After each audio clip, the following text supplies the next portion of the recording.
पितो आणि ते पराक्रम सेवन करतो, पण हा काय इतक्या जवळ असून तर चिखलच खातोय. तसं हा आनंद माझ्या इतक्या जवळ असून काय करतोय? विषयाचा चिखलच खातोय मनुष्य. आणि म्हणून माऊली इथे सांगतात की अशाप्रमाणे की हे जे सुख आहे ते सुख खरं कुठे आहे ते कळत नाही, म्हणून त्याला भ्रमिष्ट म्हटलेलं आहे. भ्रम म्हणजे काय? आहे ते ठिकाणी आणि शोधतो भलत्या ठिकाणी. आहे कुठे? आहे आत्मारामच सुख आहे, अगदी ते माझ्या जवळ, आणि शोधतो कुठे? विषयांमध्ये.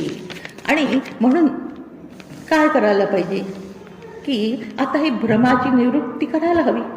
मग असं विचार होतो की मग कशी करणार पण भ्रमाची निवृत्ती?